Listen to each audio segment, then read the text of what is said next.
بہت قریب کا دور تھا، صحابہ اس دور میں حیات تھے، دور تابعین شروع ہو چکا تھا. انہوں نے کہا اے رسول اللہ کے چچا کے شہزادے، ہم نے 3 قبریں کھودی، ہمارا ساتھی صفا مروہ کے درمیان صحیح کرتے ہوئے مر گیا، تو اب مگر تینوں قبروں میں ازدہے نظر آتے.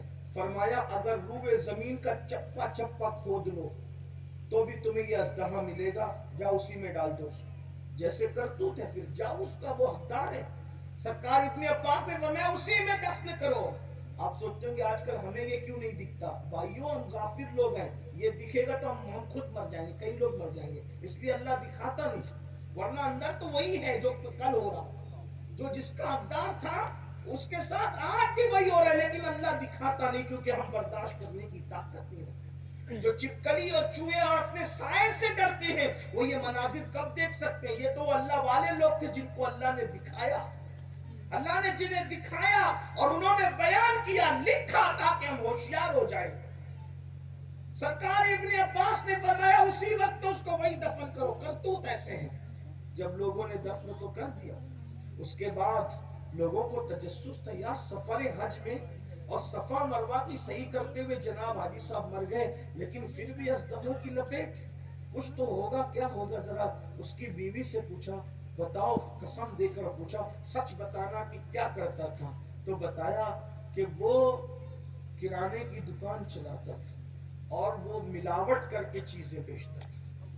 ملاوٹ کرنے کی وجہ سے، چیزیں ملاوٹ کر کے بیچنے کی وجہ سے سفر حج میں بھی اس کا یہ انجام ہوا. اندازہ فرمائے آج کتنے لوگ ہیں جو ملاوٹ کر کے نہیں بیچتے؟ 200-250 روپے کی چپل بیچنے کے لیے بھی اللہ کی جھوٹی قسم کھاتے ہیں، سبزی بیچنے کے لیے بھی اللہ کی جھوٹی قسم کھاتے ہیں. دودھ پیور بول کر، گھی پیور بول کر، تیل پیور بول کر وہ لوگ ملاوٹیں کرتے ہیں کہ نہیں کرتے؟ لوگوں کو خیال ہی نہیں. کیا کر رہے ہو؟ کتنا بھی جمال و مال سب یہی چھوڑ کے جانا ہے. تو قبر جہنم کے گڑوں میں سے گڑا بھی ہے اور جنت کے باغوں میں سے باغ بھی ہے. تو اللہ کے رسول علیہ السلام فرماتے ہیں 70 ازدہے ایک ایک انسان کی قبر میں، اور اس کے بعد پھر وہ شجاع الاقرا جو قیامت تک ڈسنے کے لیے ہے. اسی پر بس نہیں، اللہ کے رسول صلی اللہ علیہ وسلم فرماتے ہیں بے نمازی کی پوری قبر جہنم کی آگ سے بھر دی جاتی ہے اور وہ اس پر کروٹیں لیتا رہتا ہے، اس پر وہ افسوس کرتا رہتا ہے. اسی پر بس نہیں، اللہ کے بندوں اور غور سے سن لو، چاروں طرف سے قبر دباتی ہے تو پسلیاں آپس میں دوسرے میں گھس جاتی ہے. اسی پر بس نہیں، اللہ اکبر، اس کا کفن بھی جہنم کی آگ کی شکل اختیار کر جاتا ہے. اس وقت انسان دعائیاں دیتا ہے کاش کہ مجھے 2 رکعت نماز پڑھنے کا موقع مل جائے، کاش مجھے 2 رکعت نماز پڑھنے کا موقع مل جائے.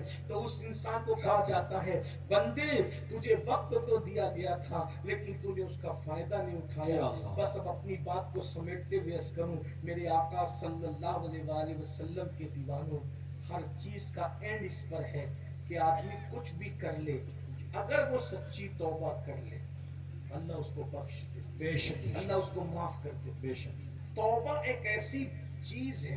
ابھی کل ہی شب برات گزری نا، توبہ کی رات، قبولیت کی رات. اور صرف شب برات پر توبہ موقوف نہیں ہے، انسان جس دن سچی توبہ کرے سبحان، اور جتنا بڑا مجرم سچی توبہ کر لے اللہ اسے بخش دیتا ہے، اللہ اس کو معاف کر دیتا ہے. بس بات سمیٹتے ہوئے کیسے کیسوں کو معاف کیا، اور صرف معاف نہیں کیا. ایک تو ہے معاف کرنا، ایک ہے معاف کرنا، لیکن وہ صرف معاف نہیں کرتا، توبہ کرنے والوں کو مرتبے عطا کرتا ہے، اللہ بلندی عطا کرتا ہے. یاد رکھنا ہر ایک کی چوکھٹ وہ ہے، ہر ایک کا دروازہ وہ ہے کہ وہاں جا کر کے کہو گے کہ میں مجرم ہوں تو آپ کو سزا دی جائے گی، آپ کو ذلیل کیا جائے گا، آپ کو رسوا کیا جائے گا. لیکن میرے اللہ کا در وہ در ہے، اگر وہاں جرم کا اقرار کر لو، جرم کا اعتراف کر لو، نادم ہو کے شرمندہ ہو جاؤ تو پھر سزا نہیں دی جاتی بلکہ معاف کر کے انسان کو مرتبے عطا کیے جاتے ہیں. آج گفتگو کو اینڈ کرتے ہوئے صوفیہ کی کائنات سے ایک پھل یا ایک پھول میں آپ کے دلوں کے دروازے پہ پیش کرنا چاہتا ہوں. کہتے ہیں اللہ اکبر، سب سے بڑا